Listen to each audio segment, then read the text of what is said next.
My name is Fred Lee. I am a member of the media, but most importantly, I am the biggest fan of Archway Community Services and the Cultural Diversity Awards.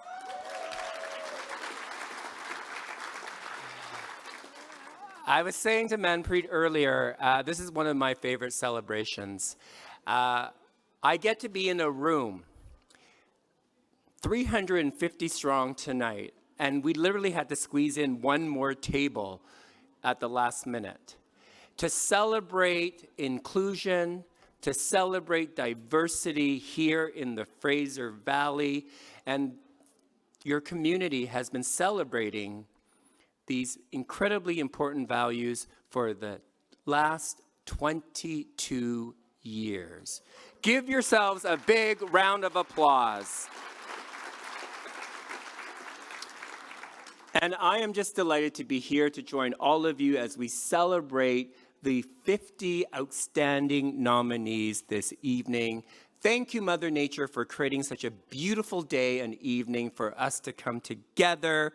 And what an amazing way to start the evening. I have been witnessing the energy in this room. You all look beautiful. You all have been taking incredible photos. Please feel free to share them with me, tag me, and we are going to have a great night. It began with the wonderful musical stylings of our friend Ranj Singh.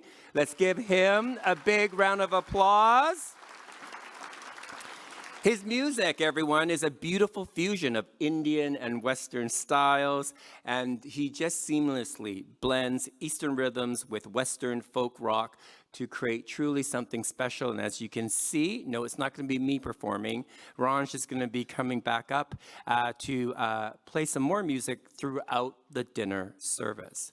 But as always, I would like to take this opportunity to honor the ancestral stewards of these beautiful lands, the unceded and traditional territories of the Stolo.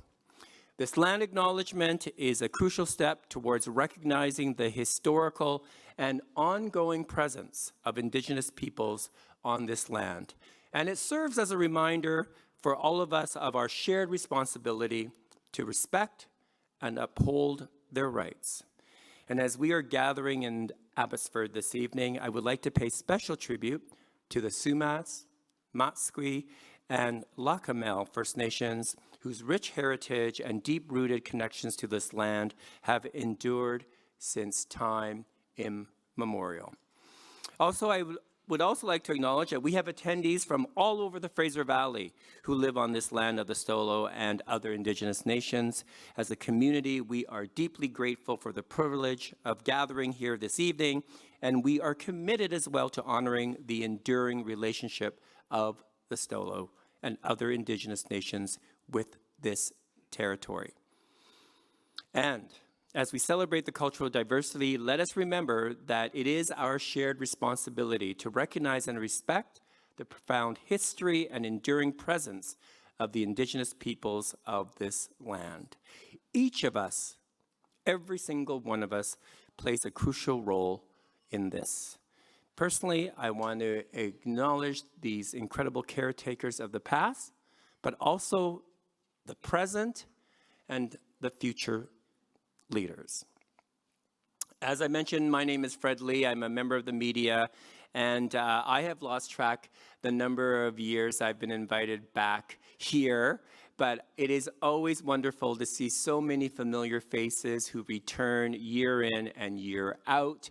As well, a warm welcome to those who are joining us for the very first time. Can I have a show of hands? Who's joining us for the very first time this evening? Well, welcome. Welcome. Let's give them all a very warm welcome.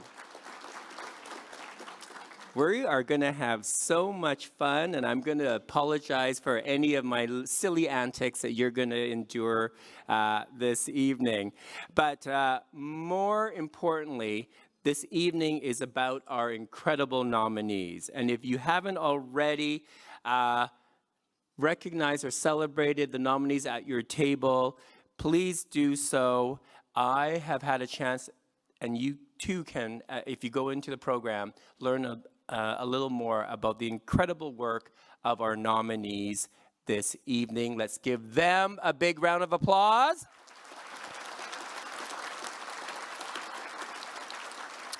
And a very quick shout out to our incredible nominees. If you haven't already done so, please ensure that you pick up your plaque from the Mount Baker room.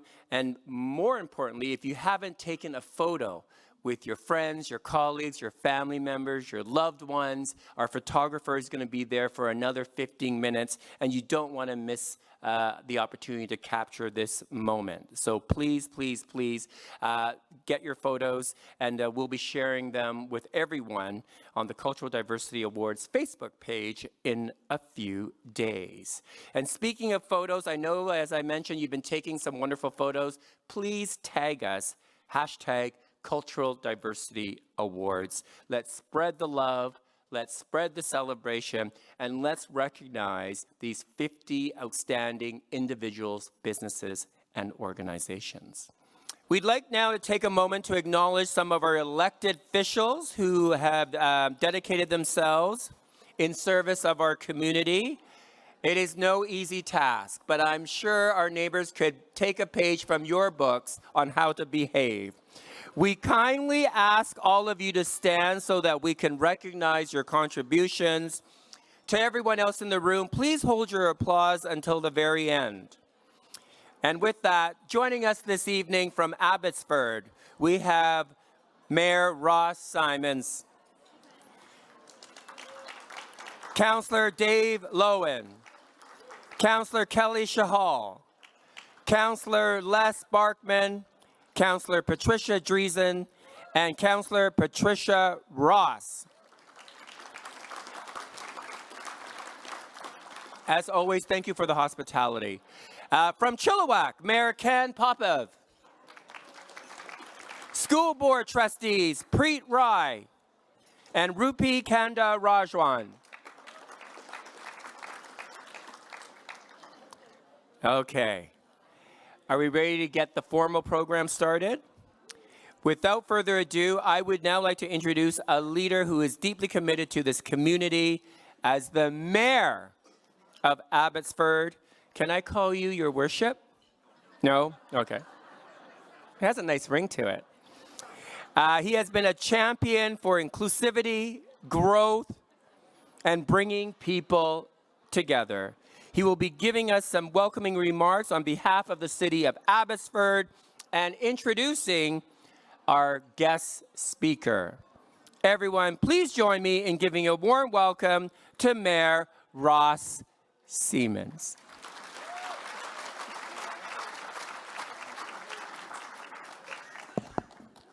Thank you very much, Fred. Good evening, everyone. And on behalf of Abbotsford City Council and the City of Abbotsford, it truly is an honor to be here this evening. And I know my council colleagues and I, along with our great neighbors in Chilliwack and our partners at the school district, our Board of Education, it's a real honor to be here.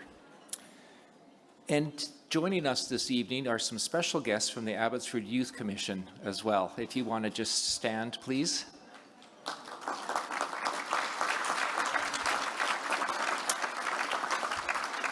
Thank you for joining us. It's a real honor for us to have you here with us. So thank you very much for joining us this evening as we honor and celebrate individuals and organizations promoting diversity and inclusivity throughout our region. Here in Abbotsford, diversity is something we see all around us all the time. In fact, when it comes to diversity, few communities in Canada can compare. We are among the most diverse metropolitan areas in Canada, along with Toronto, Vancouver, and Calgary. And those are some of our largest cities. As a City Council, we embrace diversity as one of our community's greatest strengths. And it means a lot to us knowing that all of you here tonight feel the same way. This annual gathering is an annual reminder of how our diversity brings us together, and that by celebrating what makes us unique, we are reminded of all that we have in common.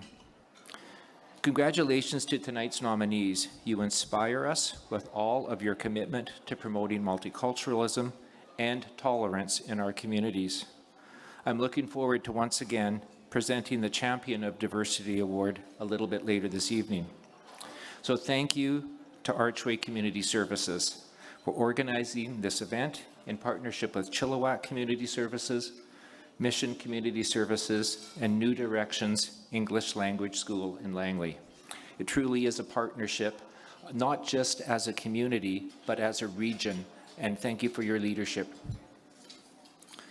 And of course, thank you to all of the sponsors and volunteers who generously contributing your time, resources to make this event possible. Special thank you to Manpreet. Manpreet Graywall, you do a tremendous amount of work, and I know that she also serves on a board for Fraser Health, and we met earlier this week, or earlier this last month. And just wanted to acknowledge the work that you do in our community. Thank you.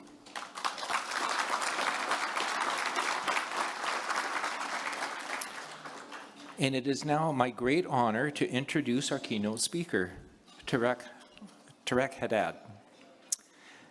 Tarek was a Syrian refugee and is now living his new life with his entrepreneurial family on Canada's East Coast. He is the founder and CEO of Peace by Chocolate, and most recently was recognized as one of the top 50 CEOs in Atlantic Canada by Atlantic Business Magazine. Tarek's family home and family business, his father's factory that housed the family chocolate-making business, was destroyed during the war in Syria. A new life began when the Haddad family were welcomed to Canada as a community-based sponsorship, something that means a lot to us here because I know there's a lot of people that have been community-based refugees over the last several decades here in Abbotsford. Passionate about peace and entrepreneurship, his family relaunched the family business to recreate the chocolates they once exported across the Middle East, and their story has turned into an international, inspiring phenomenon. A book about the family story was a bestseller, and a feature film also based on the family's journey premiered at the Tribeca Film Festival, winning several festival awards and accolades. My wife Kelly and I recently watched the movie Peace by Chocolate, and we highly recommend it. As a grandson of Mennonite refugees on my father's side, it struck me in a very profound way. We have so many blessings to be thankful for in Canada. Let's give our country a big round of applause for being welcoming.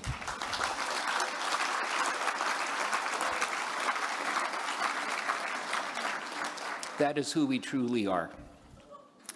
In January of 2020, Tarek received his official Canadian citizenship, which garnered international attention and has become one of his greatest accomplishments. He has done over 1,000 interviews with various news teams across the globe and is very grateful to have opportunities to share his story and the impact of newcomers with audiences across our globe. It truly is an honor to welcome you to the beautiful Fraser Valley. Let's give him a warm Fraser Valley welcome.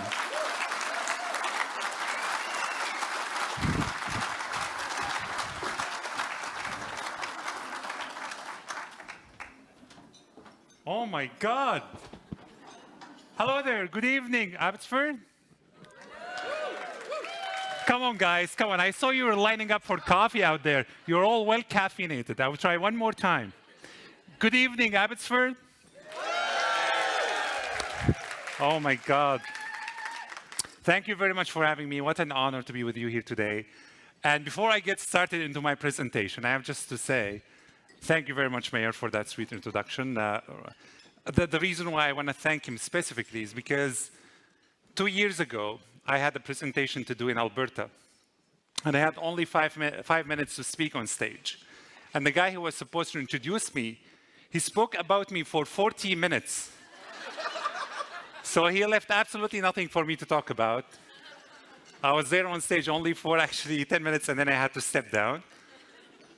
I really have to say that it's an absolute honor to come to you here today. Not because actually I'm here to promote our company and our products and our delicious chocolates, but because you're all doing an amazing job from your place to appreciate diversity, to strengthen your communities by living up to the values of compassion and empowerment. This country has given us everything we have ever dreamed of. As Ross mentioned, when we came to Canada, we had no clue what was waiting for us. We had lost everything in our home country. But you know what this country has given us? It's the belief that no one comes here empty, that everyone comes here with a set of skills and talents, and they are ready to contribute and give back immensely to the second largest country in the world. Imagine this, Canada is the second largest country in the world, and it will never, ever be the 51st anything. Never. It's always the number one, actually, in many places. So I came here 9 years ago. I am celebrating my 10th anniversary in Canada this December, and I'm extremely excited. I'm very privileged, to call this country my home by choice. Before I go down into our Canadian journey, my grandmother used to always tell us, you have to know where you came from to know where you're going. And I believe this event today is a great symbolization of that. It's a great symbolization of gathering people of different hopes and dreams, people who really left everything behind just to come here and have the audacity to dream big and start something from the scratches.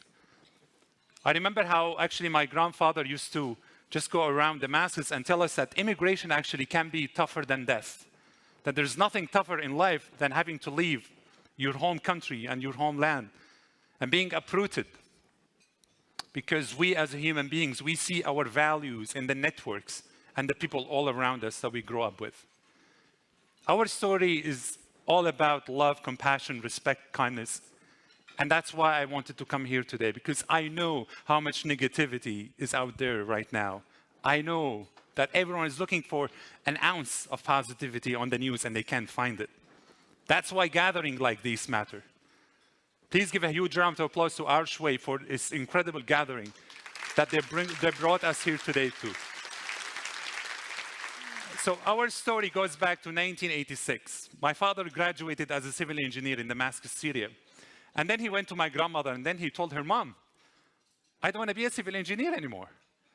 My grandmother looked at my father in the eye and she said, Isam, I spent my entire savings on your tuition and now you're telling me you don't want to become a civil engineer anymore. Why? My dad said, Mom, I don't feel like I'm going to create any impact. He didn't know what the word impact meant at the time. A week after my father's graduation, my father and my grandmother went to my cousin's wedding. And Syrian weddings are so fun. I wish I had met you guys 2 years ago. I could have invited you to my own wedding that happened in Halifax, Nova Scotia, but I did not know you then. Syrian weddings are so fun, but the best part of a Syrian wedding is the music, the dancing, the food, the culture. It was all on full display. At the end of that wedding in 1986, my father and my grandmother looked in everyone's eyes. Everyone started to become bored, but then they started serving chocolate. And the entire mood in the room changed. Everyone was a lot happier. People were going around sharing their chocolate pieces. Everyone was guessing, oh, they have 4 pieces inside each one of the boxes that they got. And they were guessing what the flavor was inside one of them. And then my father went back home and told my grandmother, I found it. She said, what? He said, Mom, I'm going to make chocolate. My grandmother said, Isam, you even don't know how to make 2 fried eggs in the kitchen. You know that, right? My father is a terrible cook. He's proven to be a terrible cook. But at the time, in 1986, he wanted to change the trajectory of the family. He wanted to start something from different than everyone else. So a few weeks later, my father found a way to pick up the recipes from the libraries. And I really want you guys to imagine this. How lucky and privileged we are to be alive at this point in time. 2025, we have access almost to everything we want. We have the technology that can give you the information that you need at any point in time. You wake up at 3 a.m. and you want to access something, it's right there for you. It's at the tips of our fingers. We can connect to anyone, to every corner of the planet, right in the split of the time. In 1986, there was no luxury like that. My father had to go to the library 3 months to pick up a recipe, a chocolate recipe, to find out how do Americans make their chocolate, Egyptians make their chocolate, Turkish people make their chocolate, and then he came up with his own thing. That was like Entrepreneurship 101. Entrepreneurship 101 is you have to find out what everyone else is doing, and then you have to come up with your own recipe. My father used to always tell us that entrepreneurship is like jumping off cliffs and building a plane on the way down. But then you have to learn how to fly with that plane again. You know, in life, we can all be successful. But there's not a lot actually of people they can be significant. You can reach success very easily, but significance is a lot harder. But at the same time, it's a lot nobler. My grandmother used to always tell us, and my father was a chocoholic by nature. She would go to him and she would say, Isam, last night there were 2 chocolate cakes in the larder, and now there's only 1. Why? My dad would say, oh, it must have been so dark that I couldn't see the second one. My father used to make all of these surveys, make up all these surveys, that 9 out of 10 people in this world, they love chocolate, and the 10th lied. Everyone loves chocolate, and that's why he was so passionate about this. In 1987, my grandmother was fed up with my father. She kicked him out of her home kitchen. And my dad had to open 2 chocolate shops in Damascus. One was downtown Damascus, and the other one was on the way to the airport. Now, the store that was on the way to the airport actually had our entire story in it. There's a story that I do not share quite often, but I really love to share it with you tonight. In 1987, as my father opened that shop on the way to the airport, he used to meet a lot of the folks that they were leaving the country or coming to the country, visiting it for the first time. And there was a lady who was flying out of Damascus. She had 4 hours before her flight. She thought to stop by a chocolate shop to buy a gift for her family. And guess whose shop she stopped at? It was my father's. She came and she opened the door. She said, hello. My dad said, oh, hello, my name is Isam. What's your name? The woman said, oh, my name is Shanaz. You know, my father loved the idea of not having a name tag on his chest. So the customers will ask him questions about him, about himself, about his name. That was a great actually trick, because right now, whenever you walk into a coffee shop, whenever you go to see anywhere, whenever you go into retail, you have these name tags in these retail shops that actually destroys the conversation because you don't have a first opener. So every customer would walk in, used to ask my father about his name. My dad asked the lady, what can I get for you, Shanaz, today? She said, I'm flying to see my family. I haven't seen them in a while. I'm really here just to take a gift for them. Just give me a box of chocolate, please. My father said, hold on a second, please wait here for me for a few moments. He will go to the back of the shop, and he had 10 boxes of chocolate stacked in that back of the shop. The most delicious. Dark chocolate, milk chocolate, white chocolate, filled with roasted almonds, pistachios, hazelnuts, decorated like little pieces of jewelry with exuding sophistication. I'm so sorry, folks. This is very mouth-watering for 7 p.m. talk. I apologize, and I was explicitly told not to make any advertising for our chocolate here on stage. But it's really delicious, dark chocolate, milk chocolate, white chocolate. And it's amazingly affordable. It's $4.99 for the chocolate bar. You can buy it in Sobeys, buy it in Loblaws, buy it in anywhere you want. Peacebychocolate.ca. We do online shopping as well, e-commerce. Ship anywhere across the country. We have an Easter offer right now, 15% off on any orders. I apologize, folks. It's not advertising. I'm really sorry, Sarah and Marie. So back to the story. My father grabbed 2 boxes to the woman who's still waiting, gave them to her, and said, Shanaz, you haven't seen your family in a while. Take these 2 boxes of chocolate for free. I'm not going to get paid for them. Go create some extraordinary moments with your family, but you have to come back and tell me all about it. That was his trick to get feedback from his customers. There was no Google. There was no Facebook comments. There was no leaving a review for the business. You have to ask the customer to come back and tell you how they found your product. The woman looked around. She said, am I being scammed or something? Are there any hidden cameras in here? My father said, no. Just please come back and tell me how you found my product. She left. And then when she landed, her father picked her up and she opened one of the boxes that my father gave her. There was a note. my father was inserting handwritten notes inside these chocolate boxes in the early stages. The note slipped out on the floor. She picked it up, and then she read it to her father. And the note said, my name is Isam. I don't make chocolate. I make happiness. And her heart absolutely melted. She couldn't wait until she goes back to Damascus. And then she bought the rest of the 8 boxes on the back shelf. That was a great entrepreneurial trick by my father. And then after 6 months, these 2 human beings, they fell in love and they got married. And that woman is my mother. You guys did not see that coming, did you? I tried that. I tried that with my wife 3 years ago. It did not work. So an advice to all chocolatiers in the room, if there are any, do never, ever try this trick. It would not work. My father had his magic. I did not. So a few years after my parents got married, we were so passionate about changing the communities where we were living in. My mother truly joined my father on a mission to change the way that business is being done. Right now, when you talk to CEOs or business leaders, the only thing they talk to you about is their net profit, their bottom line, their income statement, their balance sheets. They don't tell you the stories of the people. These financial statements are lazy. They don't tell you how hard someone has worked every day in their job just to spread happiness, to put a smile on the face to someone. To those who prepared the food for us today, by the way, I want to give them a huge round of applause for everyone who worked and prepared that absolute delicious food, because it truly is a bridge. When we eat together, we take off everything and we come together. We share a bread. We break bread. We share conversations that brings us as human beings together. And that's why my father thought of his business as a connection to the community. When I was born, 99% of Syrian mothers, they want their kids to become doctors. And 1% of them, they want them to be engineers. So you're either a doctor or an engineer in a brain of a Syrian mother. I was born in Damascus, the most ancient inhabited place on the entire planet.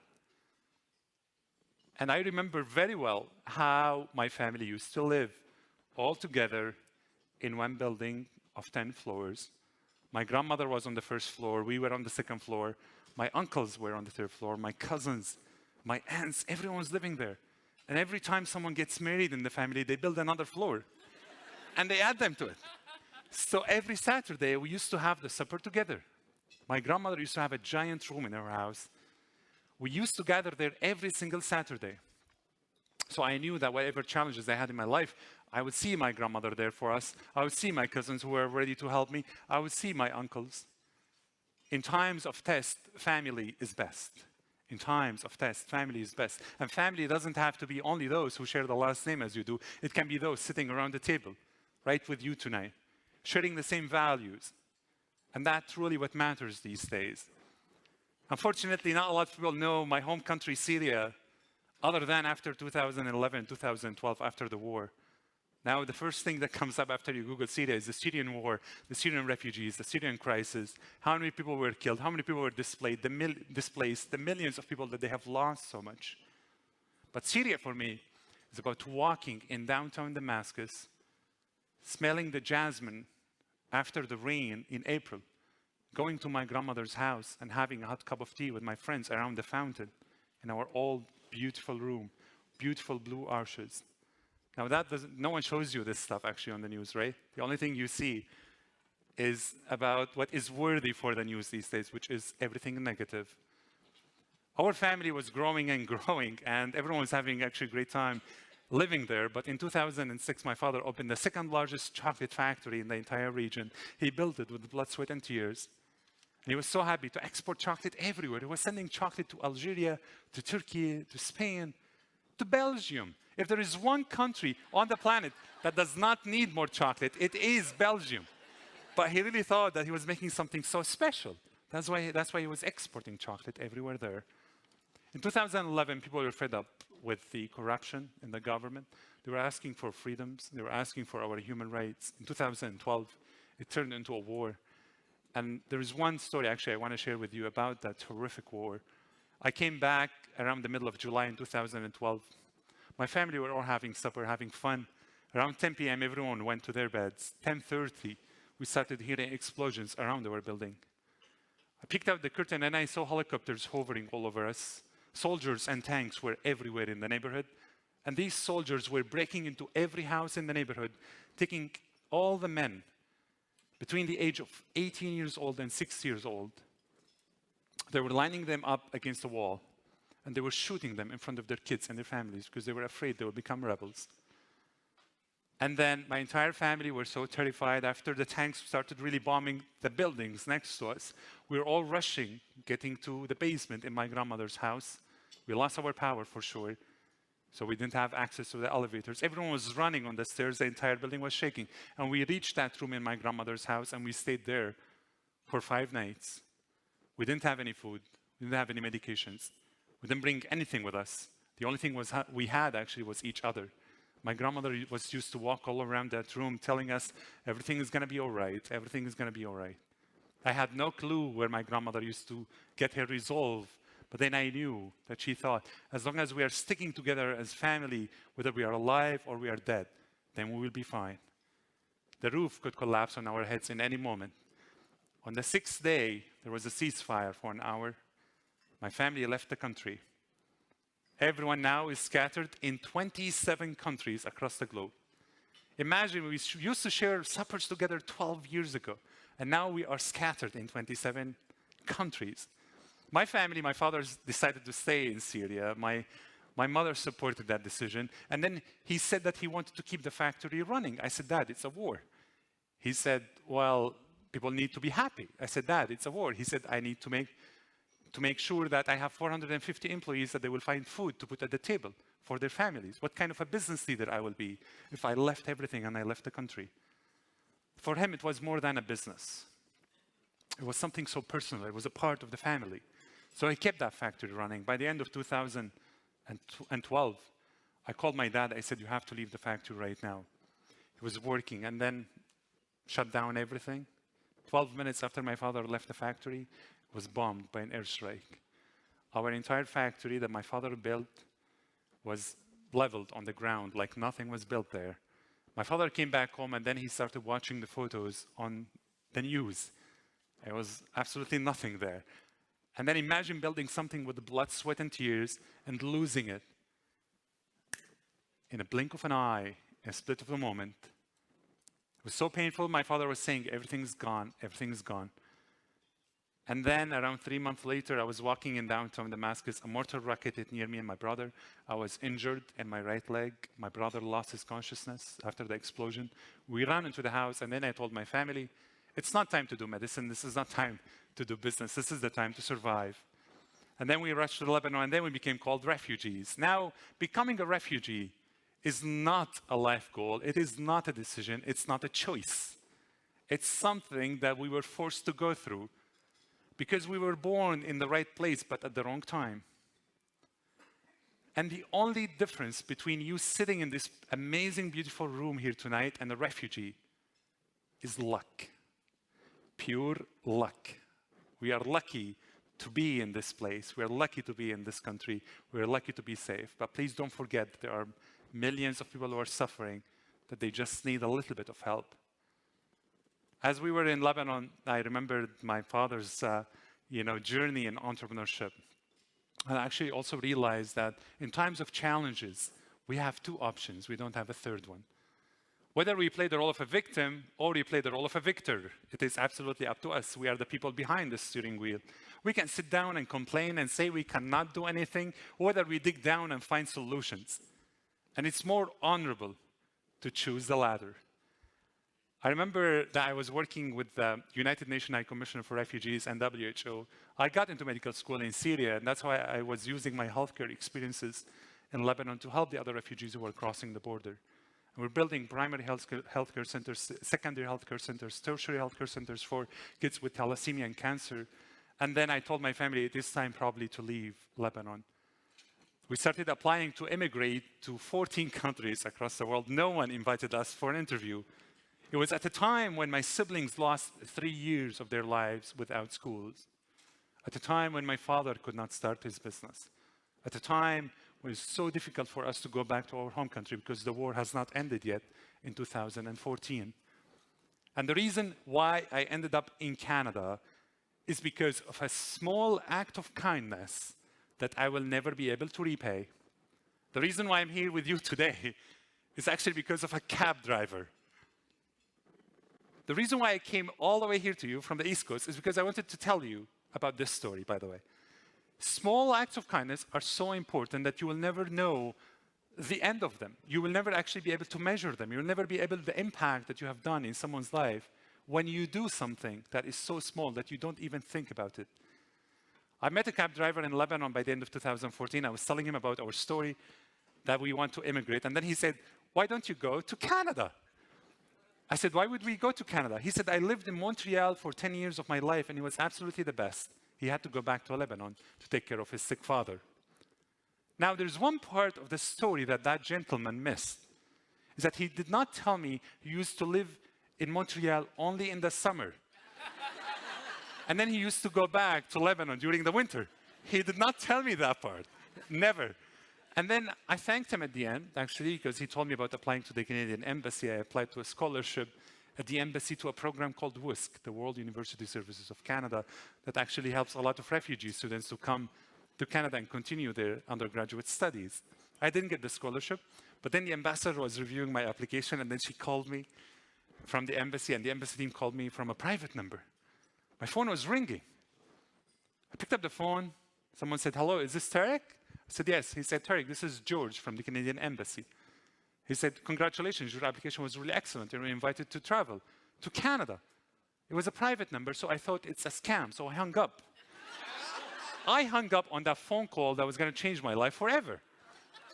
I got the email later from the embassy. I went, I did the interview. It was all great. My father was very excited that we were going to travel. My mother and my father were all excited that night. They did not sleep. I came back home. I said, Dad, we're going to travel, finally. My dad said, where? To Germany? I said, no. My mother said, to Sweden? I said, no. I said, to Malaysia? I said, no. I said, to Japan? I said, no. US? I said, no. Brazil? I said, no. Argentina? I said, no. Egypt? I said, no. They tried every country on earth, but no one said Canada. No one. And then I told them, guys, we're going to go to Canada. Their faces were exactly like this after you guys laughed. They were all frozen. And then they told me, but Canada is too cold. This country has a very interesting reputation about the weather in the Middle East, as if it is the country that escaped the Ice Age. But let me tell you something. Canadians are very smart. But the smartest, brightest Canadians are those who promote this country to immigrants. Let me tell you why. Because before coming to Canada, as you are doing your research, everything you see online, every video, every photo, every article is taken between May and October.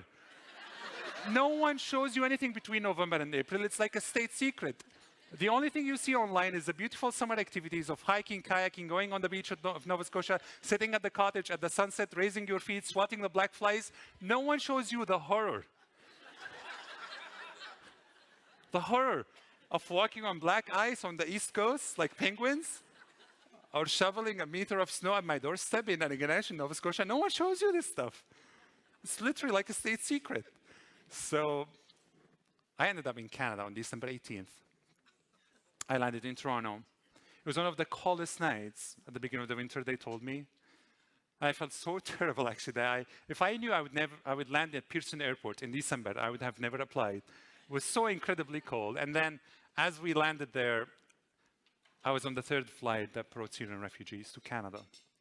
We were around 300 people on that flight. And every single person on that flight, I knew for a certain that they were so excited that their eyes were sparkling with so much joy that we all clapped as our plane landed for at least 15 minutes, nonstop. And as I was deplaning, I went and I shook hands with the CBSA officers. Everyone was coming to me and said, welcome to Canada, welcome home. Welcome to Canada, welcome home. That was the tagline for welcoming me. I thought I was the Prime Minister. Everyone was coming and shaking my hand. And then I met the Governor General, and then I went to my hotel room. And I realized that actually, I'm probably not going to stay in Toronto. I didn't know my final destination, by the way, when I came here. They gave me an envelope. It was sealed. They said, do not open this until you reach your final destination. I have no clue. I had no clue at all where I was going. And then they said, Tarek, welcome to Toronto. This is just a reminder that your flight is tomorrow morning at 9 a.m. to Halifax. I said, what's Halifax? I want to stay in Canada. They said, Halifax is in Canada, just on the other side of the country. I boarded my plane. I landed in Halifax. I was going down the stairs at that beautiful Stanfield Airport in Halifax, and I saw a group of people. They were carrying flowers, Canadian flags, and signage that said, welcome to Canada, Tarek, both in Arabic and in English. I thought that Tarek was a very famous name in Canada. Everyone was called Tarek. But I realized that these human beings were waiting for me. Tens of people drove from a small town around 2 hours away from that airport called Antigonish to the airport to welcome me. I didn't know that to these human beings, it did not really matter what my background was. They did not really ask about my faith. They didn't ask about my religion. They didn't ask about what my skin color was when they applied to bring me to Canada. They asked about my dreams. They didn't ask about my goals. The only thing that mattered to them and they asked about is that I was a human being seeking safety and peace. That was the number one priority for them, is that they were saving a human being. And that's why I was so excited to go to Antigonish, and we started our lives there. My family followed me by around 3 weeks as they landed there. But before my mother came to Antigonish, she texted me from Lebanon. She said, son, where are we going to stay? I said, Mom, it's a small town called Antigonish. She said, Anigo what? I said, Mom, it's called Antigonish. She said, okay, send me pictures of Antigonish. It's a small town of 4,000 people. And I said, no, I'm not going to send you photos of Antigonish on January 5th. I Googled Antigonish in the summer, downloaded all those beautiful photos, sent them to my mother. My mother landed in Antigonish on January 7th. And I felt so terrible that I tricked my own mother to come to Canada. And then my father came, and we all had like really great time when we were, talking about that experience. My mother was looking around. She was seeing the snow falling from the sky, touching the ground. She said, oh my God, look at this beautiful thing. The first day she loved the snow. The second day she loved it less. The third day she said, when is this all going to be gone? My father was all really excited to start working.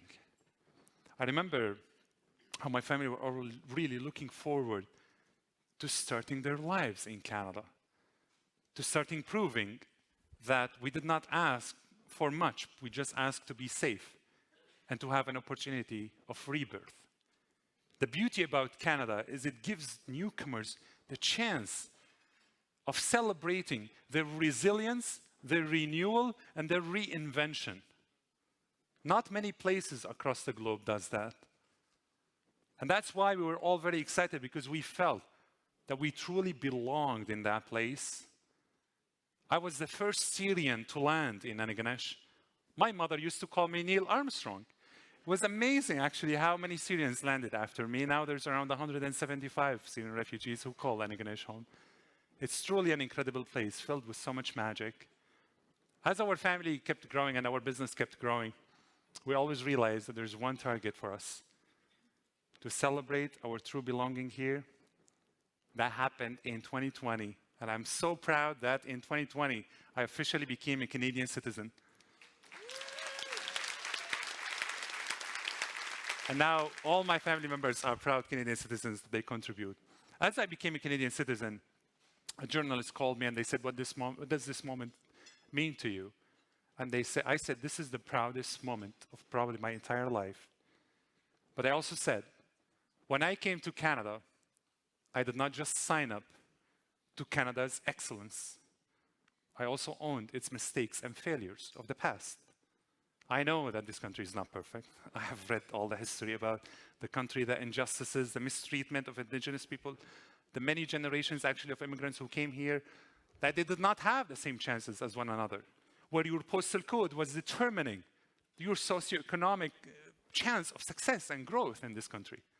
Now the country is doing a lot better. I know there's a long road to go. I know there's a long road to be where we want to be, with reconciliation, with true equity and equality and access to opportunity and fairness. I know this country has come a long way. But as I landed here, I wanted to celebrate the true meaning of connection between me as a newcomer and the indigenous people of the land that welcomed us. And that's why the first chocolate bar we created in our company was called Wanta Udi, which means peace in Mi'kmaq. And I told the Canadian press as they were calling me and said, there's nothing nobler than spreading our message in the mother tongue of the land that we are on and the land that we call home, which is Mi'kmaqi. We started our business at a local farmer's market. The community was very passionate about supporting us to get started again. They believed that we brought something special and something unique and something different. You know, the beauty of Canada is that we believe that diversity is not just a buzzword. When we talk about our DEI, we believe in them. It's not because it's a good practice, but because we really believe that we are enriched by people who travel from everywhere across the globe. My favorite thing that I've ever heard is that Canadians are born everywhere. It just takes them a little bit to get here. And that's why we were able to start on our journey. Our business started in our home kitchen again. My mother kicked us out. We went to the basement. And then we opened a small shop next to our house. We were actually very excited for many reasons. But a guy came to me when we landed in Canada and said, Tarek, welcome to Anaganesh, but why did you come here to take our jobs? And then I went to that guy and then I said, well, actually, we did not come here to take your jobs. We came here to create them. And I had no clue in 2016 what I was talking about. But a few months later, our business was born. And we called it Peace by Chocolate because we believe that peace is about passion, enthusiasm, advocacy, contribution, and excellence. It's a beautiful message at a time when there's so much turbulence out there in the world. I believed in peace wholeheartedly. It's in my DNA. That's why we called that business that way. And then after 2 months, we needed to start hiring employees. And our first employee was that guy. That's how we change minds, is by proving a livable example. Our business grew, and we called it actually Peace by Chocolate also after the wildfires that happened in Fort McMurray in Alberta. I came down to the house, and then I saw my mother. She was tearing up. She said, we saw how people in Alberta were leaving, fleeing their homes after the wildfires. That reminded her of our time in the war. That's why it's so important for us to start giving back to the community all around us. We launched a campaign of fundraising to the relief efforts in Fort Mac. And then after a few months, the Prime Minister was speaking about us at the United Nations when Barack Obama was sitting there, Angela Merkel was sitting there. And then we opened our website. And then we had to shut it down after 3 hours because we were selling too much. We couldn't afford to sell that much. In 2017, we opened our first chocolate factory. It was truly a remarkable time. It was amazing for many reasons because we had so many fears. My message to all the people in this room, to never ever back away from your fears because they can be truly the trigger to your success in the future. Face them head on. That's why actually it was so important. Raise your hand if you're an immigrant to Canada, by the way. Raise your hand if you are an immigrant here. Raise your hand if your parents were immigrants to Canada. Raise your hand if your grandparents were immigrants to Canada. Raise your hand if your great-great-grandparents were immigrants to Canada. Raise your hand if you're Indigenous. Amazing. You see that if we are not Indigenous in this land, then everyone came from somewhere. And that's why it was so important for us as we were growing our business to make sure we connect to the different people of this amazing place. I went to Saskatchewan, and then I was attending a conference there, and I saw that people actually were just trying to come to say hello to me. Someone said, I have a gift for you. I went to them the next day, and then they said, Tarek, your gift is ready. I said, what is it? They said, I signed you up for skydiving. I said, no, I'm not going skydiving with you. They said yes. So anyway, I was there with them. I had to go because they already paid the money. I texted my mom. I said, Mom, if I don't text you back within just 2 hours, just say, rest in peace, son. He was such a good boy. Then I had to, I was afraid even jumping from my bed on the ground. So the idea of just jumping from a plane when the door is open is absolutely terrible. Anyway, so I was there on the plane, and my number was 3. They only had 5 people who were going to jump that night. The 2 people jumped before me. I thought they died. It was my turn. They came and took my hand. And as the guy was holding me from the back, they started counting for me, 4, 3, 2, 1. And then he pushed me. I was closing my eyes for 3 seconds, and I was yelling in his ears that I'm dead, I'm dead, I'm dead. And then on the 4th second, I opened my eyes, and it was absolutely the most rewarding moment of my entire life. And then I realized what changed. Nothing changed except my perception to fears. That whatever we want in life, we want happiness, we want fulfillment, we want to contribute, it's always on the other side of our fears. Our business kept growing, and we are very proud to tell you that Peace by Chocolate now is the third largest employer in the community of Finneganesh, and it's on the way to become one of the top 5 chocolate companies in the country very soon. There has been actually a lot of stories that I wanted to share with you today. I know there's a schedule we need to get to, but there is one story I cannot really pass this stage without telling you. We have built our business because we truly believe in something so remarkable. If I see you 5 years from now and you tell me you were attending this celebration with me today and you heard this from me, I would be so satisfied. In many life opportunities that we get, many people talk to us about the ROI, the return on investment. But I'm here to tell you there's something more important than the ROI. It is called the ROK, the return on kindness. The return on kindness is much more powerful and important than your return on investment.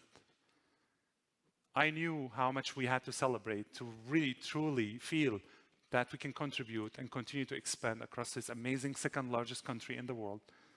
But as we were growing in our storytelling, which by the way, I encourage all the people in this room to believe in their stories and start telling them, because you never know who's waiting for you on the other end with your positivity and light. We released our movie, as Ross mentioned, he watched it on a plane. We released it in 2022. So there is a movie called Peace by Chocolate. We are the only chocolate brand in the world that has a movie based on their story and their brand. And that's why it was so important for us to release it everywhere. So in 2022, in 2020, we filmed the movie in Montreal. The guy who plays me is more handsome than I am. He's the main character. His name is Tarek. The actor's name is Ayham Abu Ammar. Now, he's more handsome than I am, as I told you, but I'm taller than him, so we settled the debate. In 2022, we released our movie. It was on Crave, it was released on Prime, it was on airlines, it was playing on Air Canada, all their flights across the globe. So I was boarding a flight from Florida coming back to Canada in 2022, in October. And I was speaking to my father on the phone as I was boarding my plane. And I speak to my father in Arabic. My family has a very strict rule that in the house, everyone has to speak in Arabic. They know that for the kids, they're gonna lose their mother tongue as they grow older if they do not really get to be actually disciplined in their early years in the house. So anyway, we're speaking all in Arabic. We always speak in Arabic. I was speaking to my father about an emergency matter. My father is the senior production manager and the president at the factory, and I am the CEO, and all my family are involved in the business, whether in the chocolate making or the chocolate eating. So as we released our movie and as I was boarding my flight, I was talking to my father, and then I reached my seat on the plane. There was a guy who was sitting next to the window. My seat was the middle aisle seat. I said, Assalamu alaikum to my father, which means peace be with you. That's how we greet each other. And then I took my seat. And then as I sat in my seat, I said hello to the guy who was sitting next to the window. And that guy did not say hello back to me. After a few seconds, he looked at me and then he said, can you change your seat? I said, why would I change my seat? He said, I heard you were speaking in Arabic and you guys are not welcome here. And it was like a 4-hour flight from Florida until we reached Person. So I thought to myself, I have 2 options on that flight. Whether I change my seat to make the guy more comfortable, because he was very obviously uncomfortable with my entire existence. Or that I sit in my seat and I challenge him. And then I thought, I'm not going to change my seat. I'm going to change his mind. And I sat in my seat for that entire flight. And then we started talking together. I was telling him that immigrants don't come to Canada to take. They come here to contribute and to give back, with which he disagreed very firmly. And then we reached a roadblock, so we stopped talking. After a few minutes, I saw the guy. He was crawling on that Air Canada flight on the screen, trying to find a movie to watch. And then he looked at me and then he said, movies these days on Air Canada are so boring, there's nothing good to watch. And then he said, do you know a good movie I can watch? And then I said, yes, I know a good movie you can watch. He said, what is it called?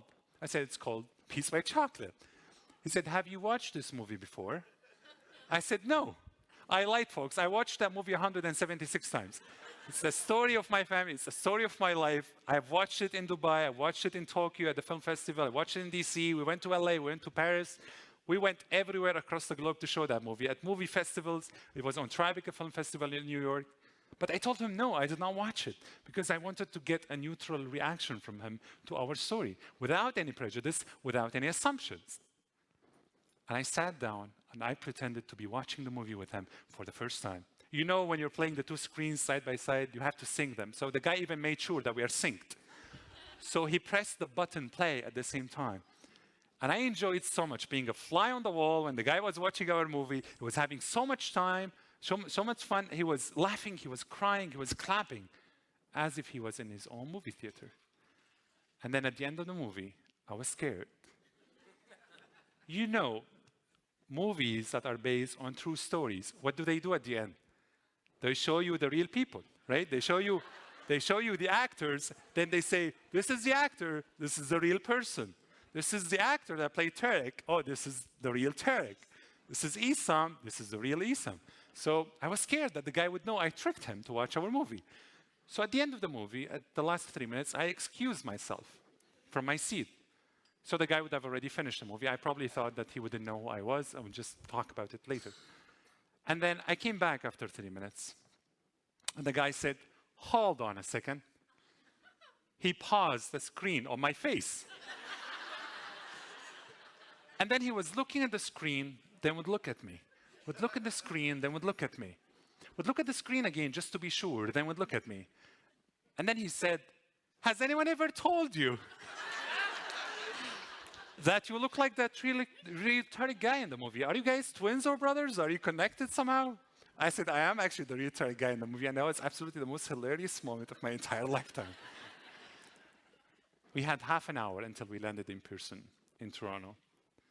And I had the purest, most human conversation I've had with anyone in my lifetime during that conversation. Because the guy got to know me on a much deeper level, more than the surfaces.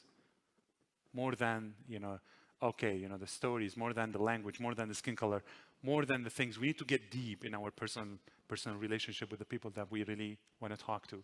So we had half an hour. As we landed, the guy came to me and then shook my hand and then said, I will see you again, brother, as he was deplaning.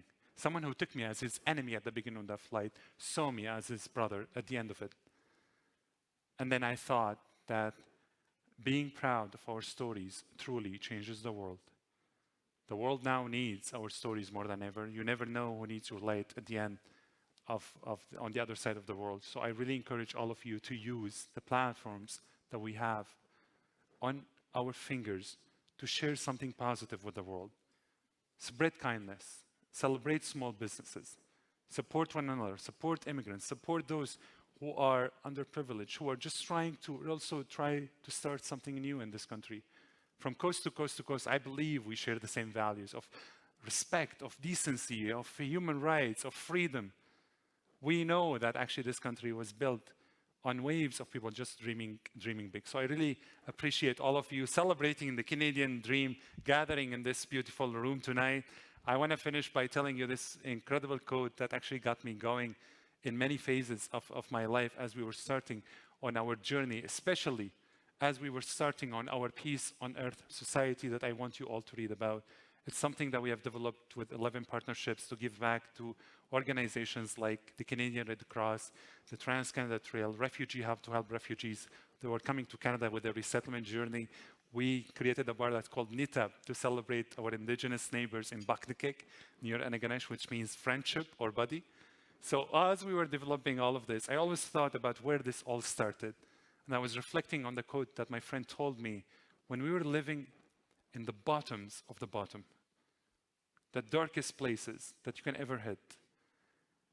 When we were as refugees, we didn't have any chance to restart. And that quote for Mary Robinson says that no one can go back and start a new beginning, but everyone can start today and make a new ending. May we honor one another, build this country together, and inspire the world to be better. Thank you very much, Alex, for having me. It's an absolute honor to be with you here today. Thank you very much. Thank you very much. Thank you. Oh my God, thank you guys. Thank you very much. Thank you, thank you, thank you. What an honor, thank you. Thank you very much. Thank you very much, thank you. And as you guys were standing, let me tell you, I have a homemade selfie stick. So we're gonna take a video because we want to celebrate, we are here to celebrate diversity, okay? And then I'm gonna say 3, 2, 1, and then we're gonna say whatever you want to celebrate, cultural diversity awards, okay? I'm gonna say 3, 2, 1. You guys start. That's a rehearsal. Okay. Or what we can say actually one word to make it easier on you. We can just say diversity, okay? I'm gonna say 3, 2, 1, and we all yell diversity, okay? 3, 2, 1. Diversity. And then you yell, you shout, you do whatever you want to do. Okay, you guys passed the rehearsal, so we're gonna do it. 3, 2, 1. Diversity. Woo! Thank you very much. Have a seat. Thank you.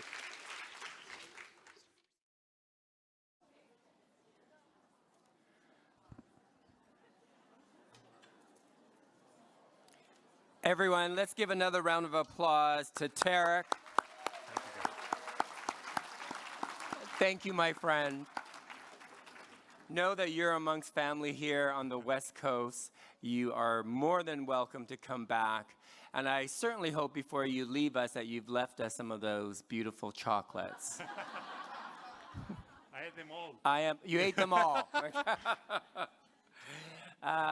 I believe we have a small token of appreciation for your kindness and your generosity and your time. Thank you so much. Thanks a lot, Fred. Thank you.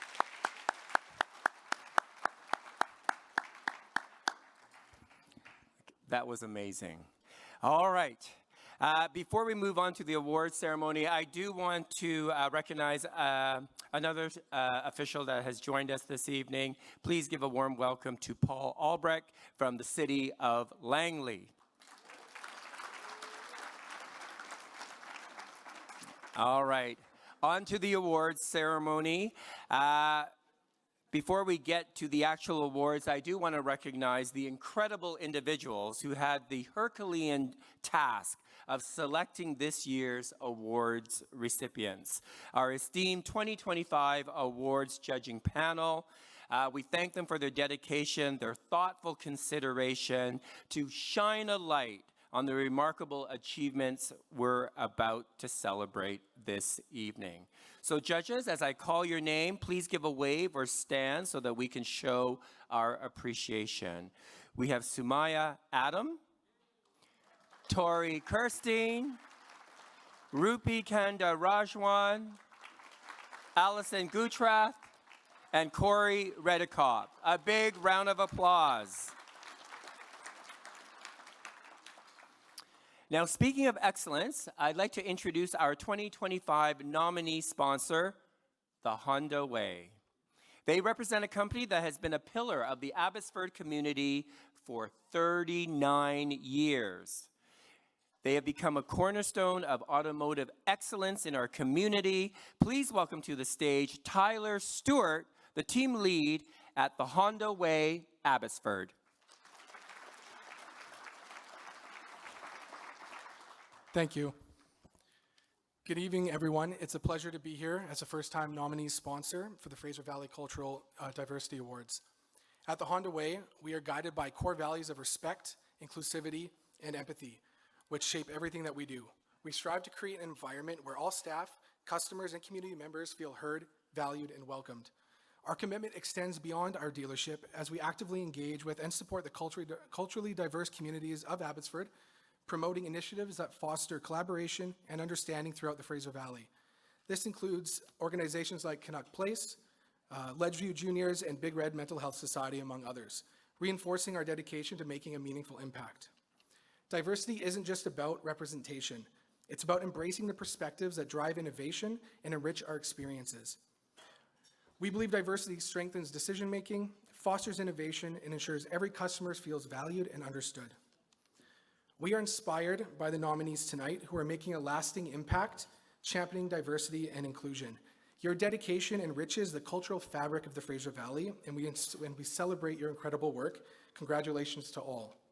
So, as a proud sponsor of the Fraser Valley Cultural Diversity Awards, we are honored to celebrate the incredible individuals and organizations making a difference in our community. Tonight, we're excited to catch up with two of last year's recipients as they share their experiences. Let's take a look at their journey and the impact of being a part of these awards. Thank you.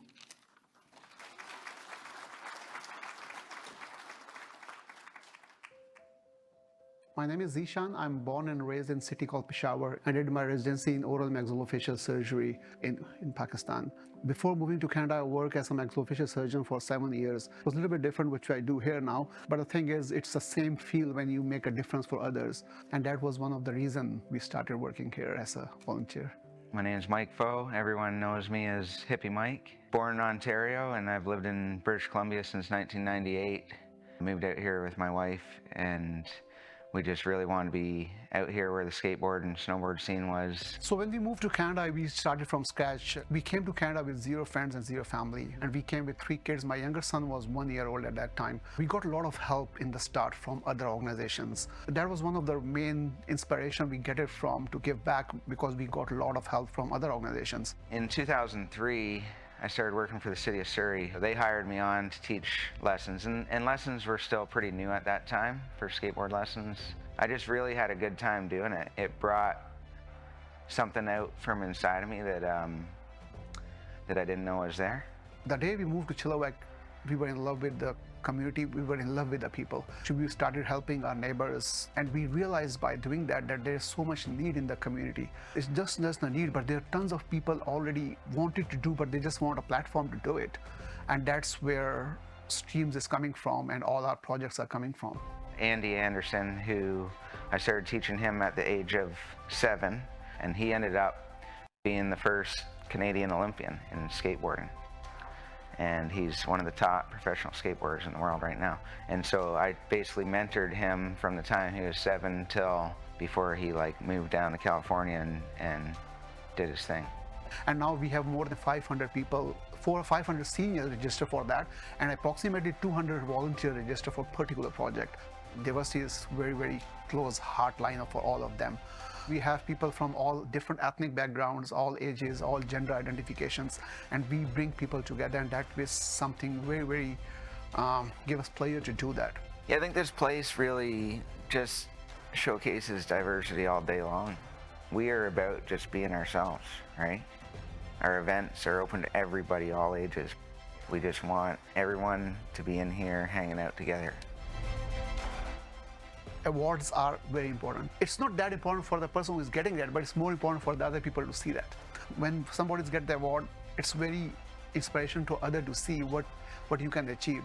These awards are great for the community to actually understand that you are being recognized. You know, like I said, you're not doing it for that purpose. You're just out there doing it. People in the community see what you are doing and then inspire others to do the same. And most of these people that are nominated are involved in things that are really based on just creating something that helps people.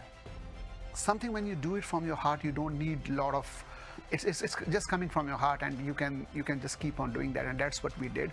I mean, don't go out there trying to win awards. Be who you are and let the world tell you what it did for them. Always do what you want to do for your community from your heart. Even if you make a difference in the life of one person, in my opinion, you are my hero. So to all those that were nominated, congratulations. And, you know, whether you win or not, just know that you were nominated for a reason and take that as a win anyway.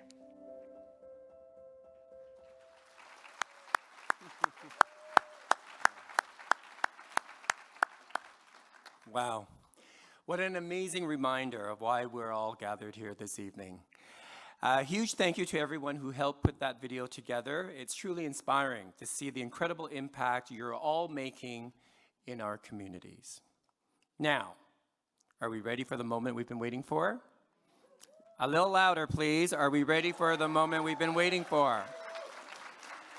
As we heard earlier, we received over 50 nominations, each representing outstanding individuals, businesses, and organizations who embrace and celebrate the rich diversity and inclusion right here in the Fraser Valley. Our 2025 nominees embody diversity in all its forms, whether it's gender equality, race, ethnicity, age, religion, sexual orientation, abilities, or socioeconomic background. Every nominee in this room is truly making a difference. This year, the nominees were given the opportunity to share their stories in an interview hosted by CIVL Radio. We've got fans. I encourage everyone to head over to hear the recordings and learn more about each and every one of our nominees. It is now our pleasure to invite all of our nominees to please stand. If you're a nominee, please stand. Do not be shy. Stand, stand, stand. And everyone, let's give them all a very well-deserved round of applause.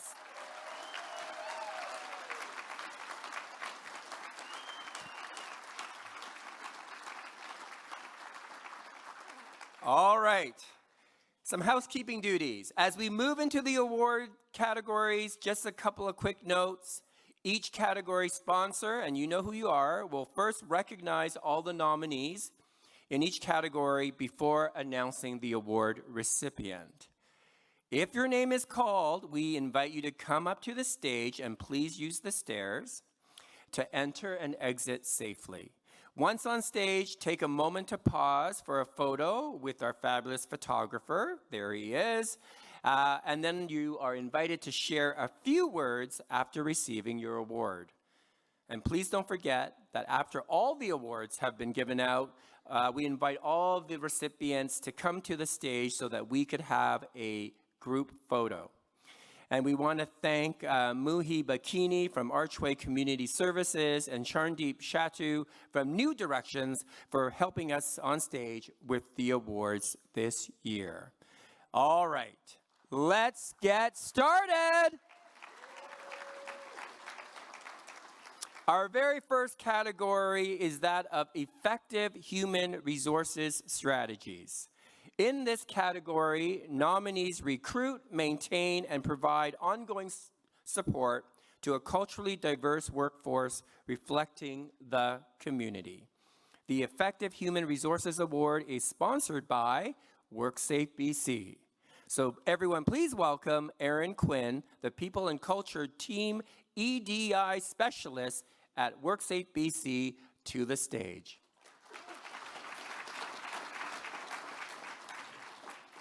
Good evening, everyone. I wrote it down. I only have 3 things to say. I'm really nervous.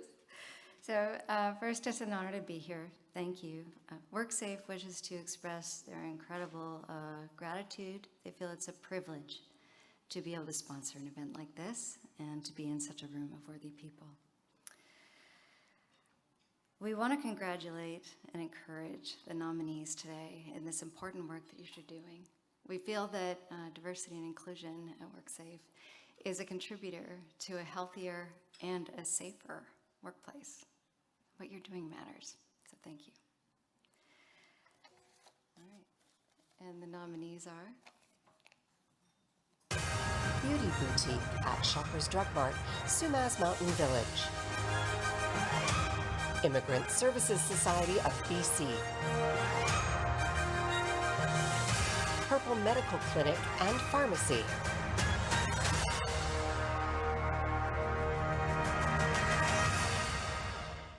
And the recipient is Beauty Boutique at Shoppers Drug Mart. The Beauty Boutique at Shoppers Drug Mart number 2288 has become a model for inclusion in the Fraser Valley by celebrating cultural differences and empowering women to achieve independence and confidence. Through its dedication to diversity, mentorship, and community engagement, it has created a welcoming space where individuals from all walks of life can thrive and reach their full potential. This commitment to inclusion sets a positive example for fostering growth and empowerment in the workplace.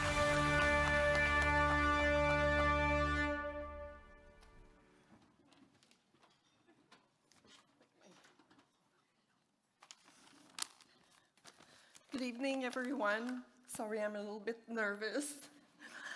I'm deeply honored and humbled to have been selected as the recipient of the Fraser Valley Cultural Diversity Award. This recognition means more to me than I can express in words. While the award bears my name, it truly belongs to the extraordinary team at the Beauty Boutique Shoppers Drug Mart, Sumas Village. I've been fortunate to work with individuals who brings diverse talents, perspective, and passions for beauty in our community. Each beauty advisor at the boutique has contributed something valuable in creating a safe, welcoming work environment. This award celebrates not just what we have done, but how we have done it, with respect, inclusion, genuine care for each other. I accept it on behalf of our entire team at Shoppers Drug Mart, Sumas Village, with gratitude and excitement. Thank you so much, everyone.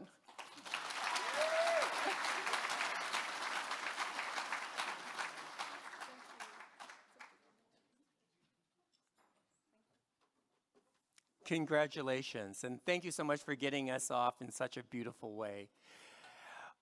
Up next, everyone, is our Innovative Initiative category. These nominees promote diversity in the community in a unique way. The Innovative Initiative Award sponsor is by University of the Fraser Valley, and it is my pleasure to introduce Susan Mead-Kiss, the Vice President of Community Engagement at the University of the Fraser Valley. Thank you. And thank you to our amazing MC, and thank you to Tarek for those incredible stories. What an inspiration. It's my honor to be here tonight and to celebrate diversity throughout the Fraser Valley. As a kid who grew up in the Valley, who returned home to work at the University of the Fraser Valley 2.5 years ago, this room, all of you, fill my heart. So, Israel, Namaste, and Salam Alaikum. The University of the Fraser Valley this year has been celebrating our 50th anniversary year, and this room is filled with students, faculty, staff, alumni, community builders, people that have supported us for the past 50 years, and we're excited to build community 50 years forward. As we celebrate the 22nd Annual Cultural Diversity Awards, thank you for your commitment to diversity, and congratulations to all the nominees. We are thrilled to sponsor the Innovative Initiative Award, and the nominees are Equity Backpack Project, Langley Meals on Wheels Society, Love Without Borders, supporting Refugee Society, Streams Foundation Canada, Zollamuk Residential School Thrivers Society, the Little Food Bank in the Park, Tydell Foods, Viper, Visionary Youth Peers for Equity and Revitalization. Congratulations again to all the nominees. And it is my pleasure to announce the recipient of this year's Innovative Initiative Award, Viper. Visionary Youth Peers for Equity and Revitalization, Viper, was founded in 2022. They are a youth-led movement dedicated to empowering Indigenous youth through leadership, community connection, and cultural resurgence. From hosting the Reclaiming Youth Powwow to fostering language preservation and traditional sports, Viper is bridging generations and communities. Their impact extends beyond events, challenging systemic barriers and inspiring the next wave of Indigenous leaders. Revitalize, resurge, reclaim.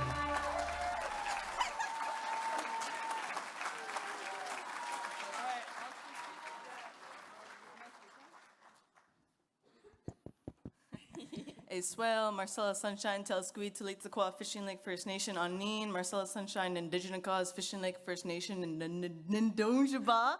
I just introduced myself in Helcomalam. I grew up in the foster system out here along with a lot of my friends, and the first strong women to pick me up were solo women, Nikki LaRock, Roxanne George, a couple other folks, and because of those women, we are here today doing the work of Viper. And so for those who don't know, and I told we have a minute for a few words, Viper was born at the St. Mary's Residential School powwow in 2022. A couple of us originally worked at a shelter doing overdose prevention work and youth homelessness care. And we started a group that was just a couple friends getting together every week saying, how can we make the lives of Indigenous people, especially our homeless Indigenous youth, a little bit easier? And one day during one of our meetings, Tristan Bell Humor, one of my little brothers, he's also from Saskatchewan, said, man, I really want to host a powwow. And because a lot of us grew up disconnected because of the wrongful displacement of Indigenous people across Canada, I asked, what's a powwow? I didn't know what that meant. And he said, oh, you know, there's drumming, there's singing, there's dancing, and ooh, there's Bannock. I love Bannock. He was really pushing that Bannock part. So I said, all right, let's just host a powwow, not really knowing what that meant. We put the call out to community. Nikki LaRock, Gary Abbott, Ralph Leon, handfuls and handfuls of our Indigenous leaders from across Stalo territory and beyond came together to help our group put on the first powwow to be over at St. Mary's in over 20 years.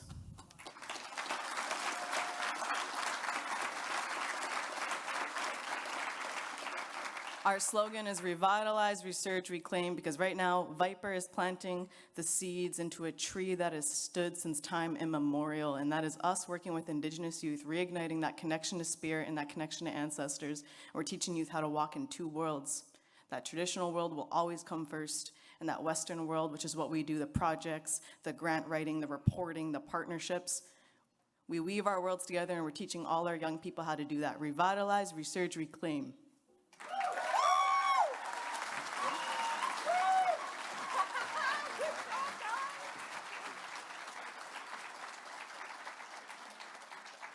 Congratulations. That was beautiful. Well done. I think there's going to be a powwow tonight. I really do, and I hope we're all invited. Our next award category is the Inclusive Environment Award. This category celebrates nominees who actively embrace diversity and create welcoming spaces for culturally diverse groups. This award is proudly sponsored by Envision. Unfortunately, they couldn't join us tonight, but we are very pleased to welcome Chilliwack Mayor Ken Popov to the stage to present the award. Welcome. Thanks, Fred. And congratulations, lady. That was quite the speech. You're going someplace, young lady. You are going someplace. That was great. So a big hello from your neighbors to the east, little old Chilliwack, where we love this event. I've been here a few times.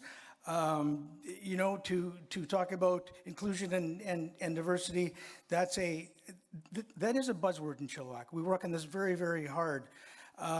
Back to the video, and before I go, Tarek, great speech. That was awesome. I wish I could talk like you can talk, but that was great. You guys showed Hippie Mike and Zhijan on there, and I had the honor of giving Hippie Mike his award actually last year. Zhijan's wife is here.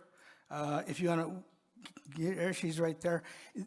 That man does incredible work for our city of Chilliwack. So proud of what they've done. That just proves bringing people together works, and he has the ability to do that. So you know, I love you guys.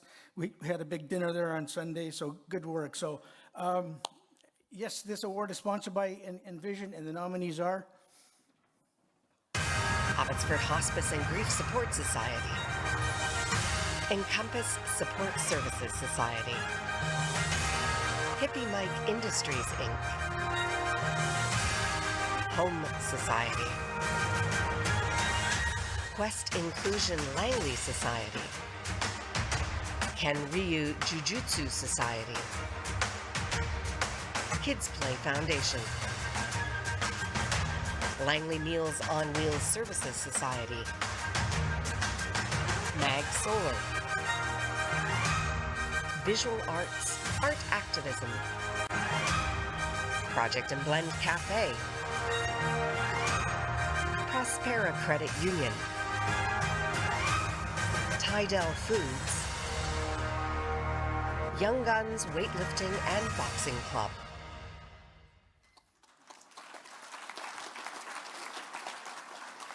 Don Pye, in my opinion, all these nominees are winners, but there can only be one, and the winner is Encompass Support Service Society. Encompass Support Services Society is dedicated to fostering an inclusive environment where every individual feels valued and supported. Serving Langley, Aldergrove, and Surrey, this grassroots nonprofit provides essential low-barrier services that empower children, youth, and families. Through diverse programs, advisories, and an Indigenous Advisory Council, Encompass actively works to dismantle systemic barriers and create meaningful change. Their commitment to equity, diversity, and belonging ensures that all community members have access to the support they need to thrive.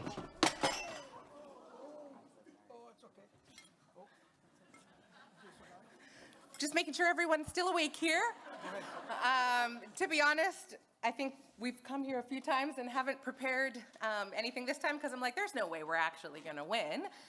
But it's really important to acknowledge that although we are here on behalf of Encompass Support Services Society, it was Friends of Dorothy, one of our programs that was nominated. And Friends of Dorothy is a program for 2S LGBTQIA+ youth ages 12 to 24, and has been certainly a part of my life and passion for a number of years now. I started with Encompass as a volunteer and continued along as an employee. And I'm so, so grateful to be up here, humbled by all of the wonderful work that everybody is doing within the community to support inclusive environments and all of the other diversity, equity, and inclusion work that folks are doing. So we're really humbled to be here with all of you in very good company, and thank you so, so much. Do you have anything that you want to? No? Okay. Thank you so much, everyone.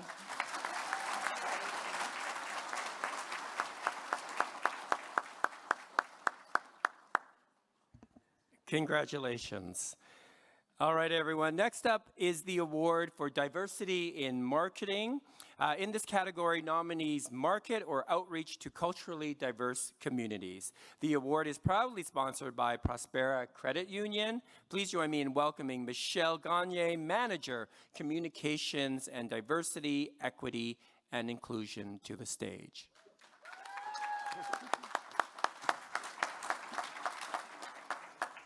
Thank you. Such an amazing event. It's an incredible honor to be here tonight. This event not only celebrates the beauty of our differences, but also the strength we find in our shared commitment to inclusion and understanding. This event is a powerful reminder for all of us that cultural diversity is about more than recognizing our traditions, languages, and experiences. It's about the threads we weave together. And when we do, we create a vibrant and thriving community where everyone feels seen, valued, and celebrated for their contributions. And now, the nominees for diversity in marketing are Abbotsford Canucks, Chilliwack Film Society, ICBC Langley, the Purple Lights Knights, Fraser Valley Committee.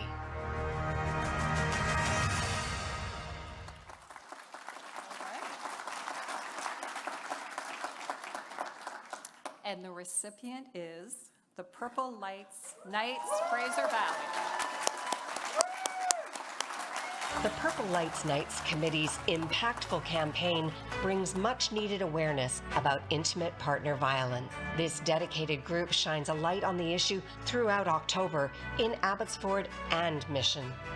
by collaborating with key community partners, including local police, victim services, and outreach programs. The Purple Lights Nights Committee educates and raises awareness, creating a united front to prevent intimate partner violence. Their efforts, such as the Community Walk and participation in the MCC Fall Fair, bring vital resources to the forefront, fostering change and support.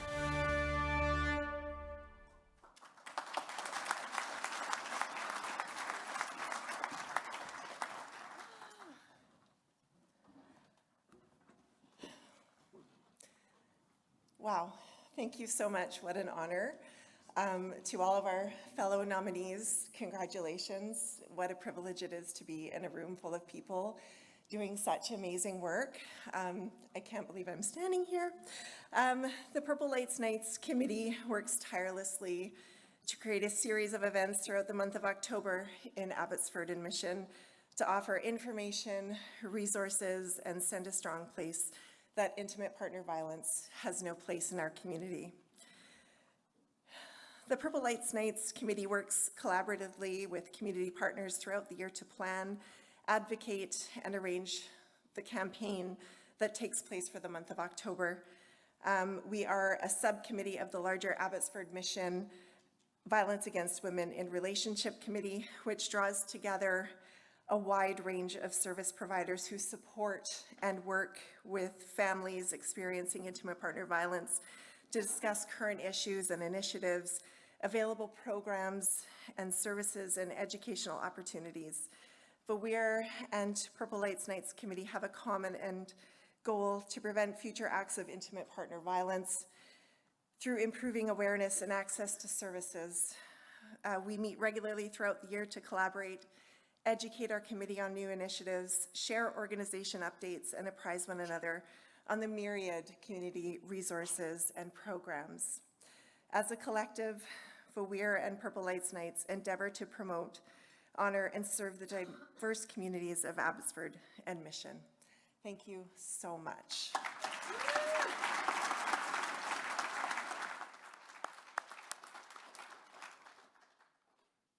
Congratulations.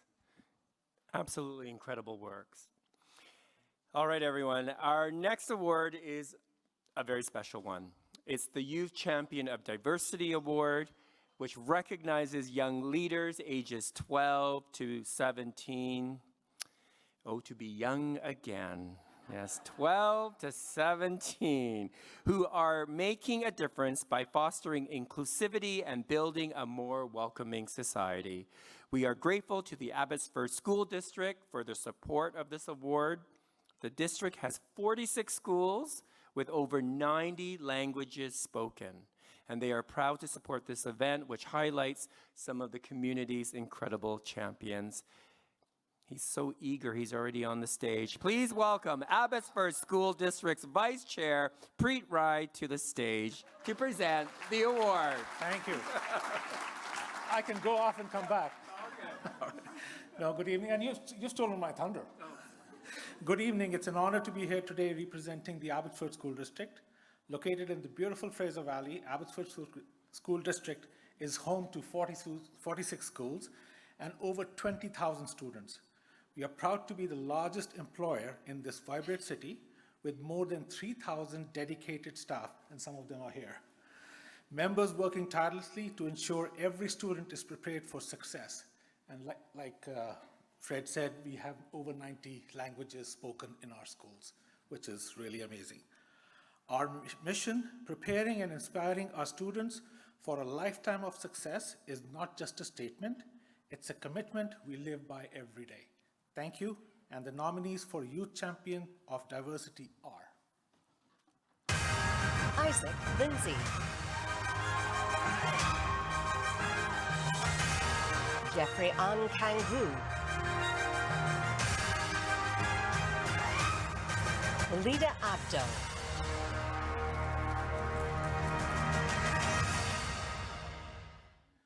and thank you for putting your name out there, and congratulations to all the people who have put their name there. And the recipient is Jeffrey Wu. Jeffrey Vu is a dedicated leader shaping his community through education, mentorship, and advocacy.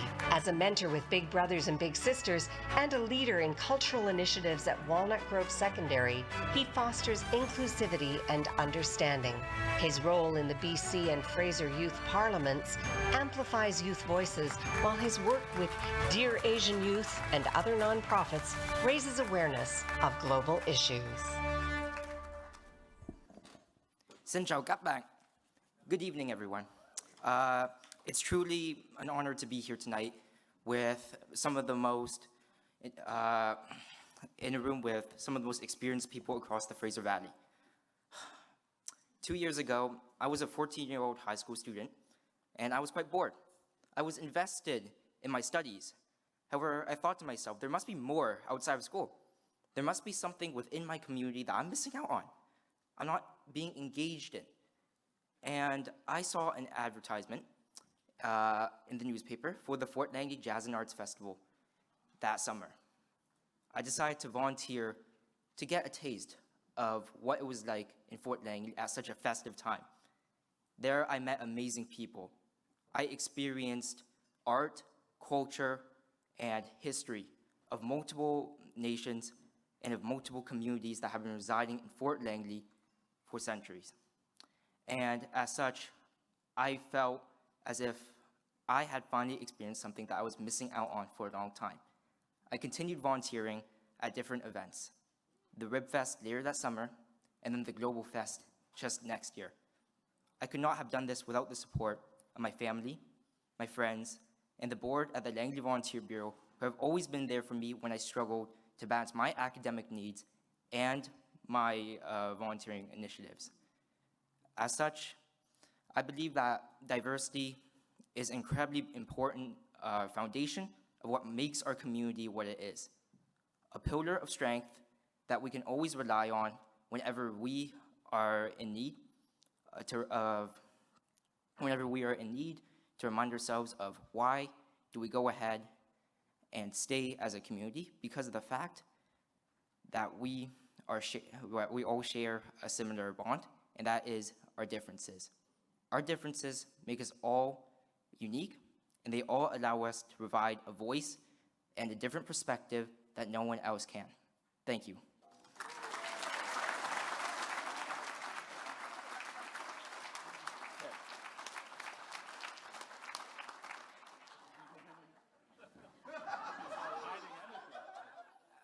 There are no notes. There is no teleprompter. 14 years old. That was amazing.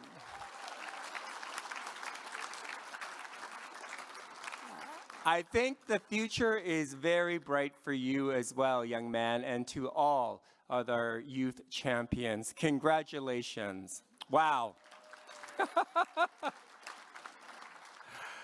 It's hard to believe, but we've arrived at our final category of the evening, the Champion of Diversity Award. This year, we received an outstanding 17 nominations. That truly highlights the incredible work that is being done to foster inclusivity and celebrate diversity in our community. Yes, it's going to get hot in here. Yes, yes. This award is proudly supported by the Interpretation and Translation Services at Archway Community Services. This vital program helps break down language barriers, ensuring that individuals and families in our community can access essential services, feel heard, and fully participate in society. On behalf of the incredible team, please welcome back to the stage, and hopefully with some chocolate, please welcome our dear friend, Tarek.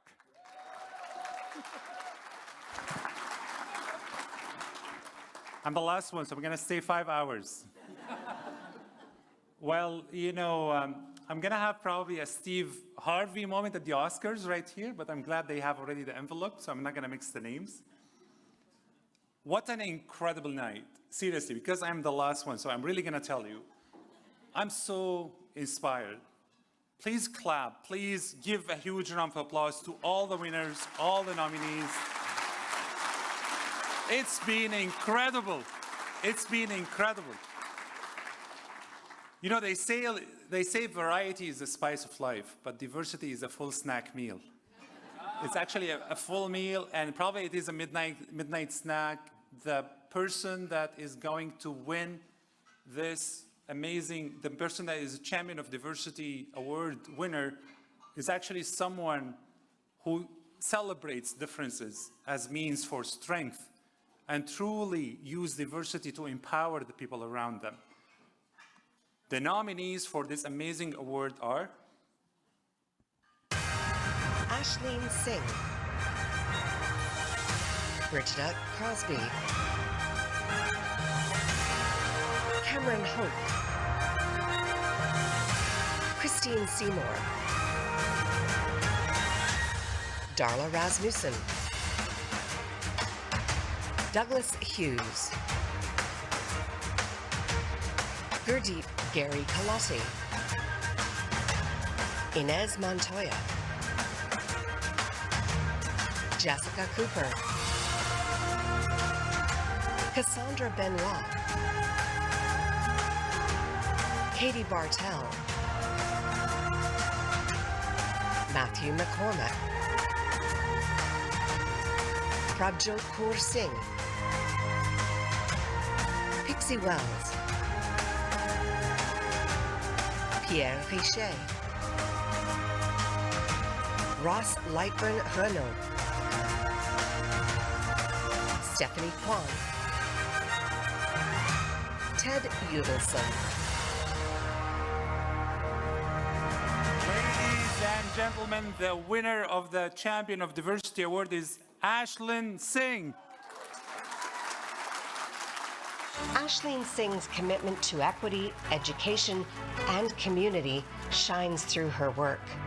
As co-founder of the Abbotsford Basketball Association, she broke barriers to sports access. In the Abbotsford School District, she champions social justice, mentoring students, leading inclusion initiatives, and empowering diverse voices. From advocating for 2S LGBTQIA+ students to pioneering culturally responsive programs, Ashleen's impact is profound and inspiring. That tall. Thank you, everyone, for the honor. I saw some of the names up there, Christine Seymour and Pixie Wells. The work that's being done is really amazing. I've not done this work alone. I've done it with other people and other organizations like the Abbotsford School District, which is really incredible. And for me, what it's about is that when young people walk into a room, I don't want them to have to worry about whether or not they'll be accepted. I want them to walk into the room knowing that they have something valuable to contribute to that room. Doesn't matter what their background is. And so thank you very much to all of you for the work that you're doing, and thank you again for the honor.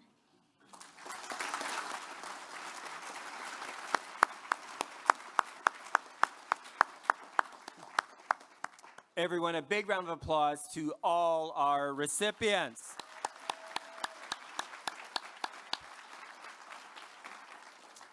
Incredible nominees, incredible stories. I hope you take all those stories and keep them close to your heart, not just this evening, but throughout the year.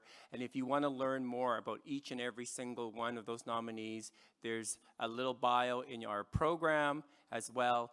CIVL Radio has those stories as well. And so, once again, congratulations to everyone. And if you have been inspired by the incredible nominees and their stories, I encourage all of you to start thinking about nominating the next set of individuals, organizations, and businesses that are making a difference. The nominations are now open for next year's awards, so start nominating those incredible folks who are building and lifting up our community. Now, to help us wrap up this part of the evening, it is my absolute pleasure to introduce a dear friend who has extended the invitation once again to join all of you beautiful folks tonight. Manpreet Grewal, Director of Multicultural and Immigrant Integration Services at Archway Community Services. Thank you. Thank you, Fred. I guess people noticed there was a little bit of a stage quake here, and we lost a few of our trophies. And I was thinking maybe we can do apologies by chocolate. We will absolutely replace those trophies, and hopefully we can give it in a manner where there can be proper photographs and stuff. But perhaps we'll order some chocolates online to make some peace. Thank you. So, of course, our final congratulations to all our nominees, and thank you for all your work, and congratulations to the award recipients. Apologies for those who didn't walk away with a little glass trophy, and maybe you can get your plaques when you get the photo done. I think that would be nice. But this event comes with a lot of effort and work from everyone. And on behalf of our partners, Chilliwack Community Services, Mission Community Services, and Langley New Directions, we want to thank our planning committee. We had reps from all those committees. From the New Directions English Language School, it's Margaret Ann, and Yvonne Hopp is here, and she's the president of the society. Thanks ever so much for all your work. Mission Community Services, it's Manpreet Broad and Kim Snow who sat on the committee, but we also have with us today Clark Olson, who's vice chair of the Mission Community Services Society, as well as Lisa, who is the new executive director there.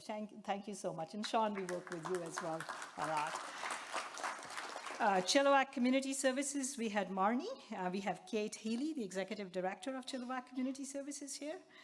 And of course, from Archway, we are sort of the host organization as well, and we get a lot of accolades, but thank you to our partners because they're a part of us. Because we do it in Abbotsford, we get more credit than them.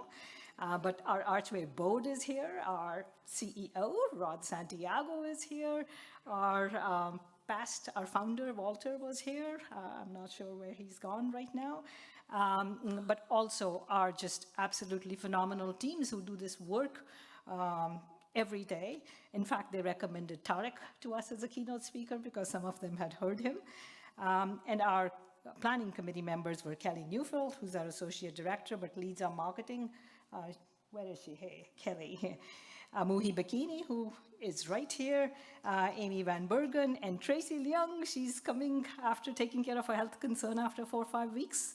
First time we are seeing her in that time, but thank you so much for all your work.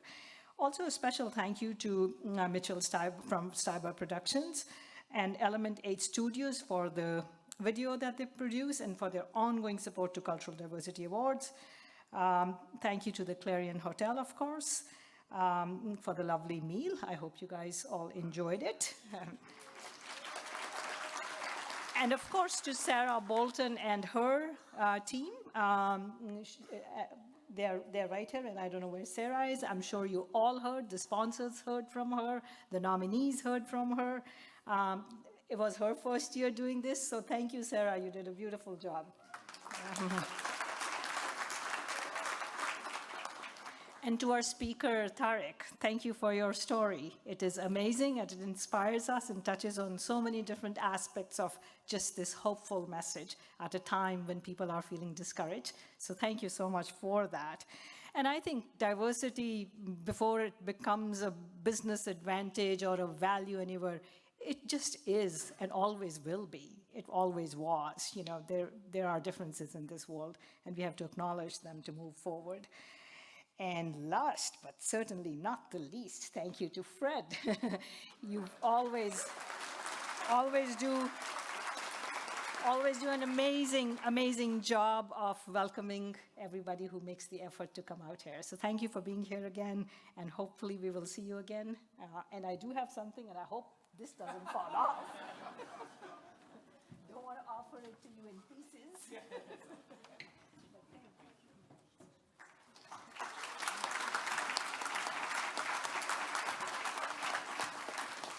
And back to Fred. Thank you all for being here, and hope to see you next year. Thank you, Manpreet. As I said at the top of the program, this is one of my favorite events. I do feel so incredibly welcome here.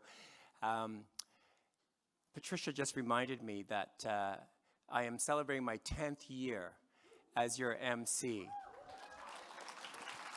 And I want to I have to give thanks to Mark Forsyth, my CBC colleague, who reached out to me 10 years ago and said, hey, I have a scheduling conflict. I'm not able to host this year. Could you step in? And of course, absolutely. I was excited to. And I don't think I've ever given the role back to Mark. But Mark has retired, so I am incredibly grateful for this wonderful community and opportunity to wrap myself around such kind-hearted, caring individuals. I have the best job. I get to celebrate people doing good things for others, and this is one of the reasons why I love coming back here and hearing all the stories. As I leave tonight, I share with you one more good piece of news. The CBC has decided to open a bureau in Abbotsford in the Fraser Valley, so that we can continue to share your stories. And this week, we will be posting for two reporting positions, so that we can continue to hear your voices and celebrate the work that you all do. And I'm so proud of the CBC for their commitment to celebrating diversity and inclusion. On that note, my name is Fred Lee. I wish you a great night, and I look forward to seeing you again in the near future. Everyone, thank you, and have a great evening.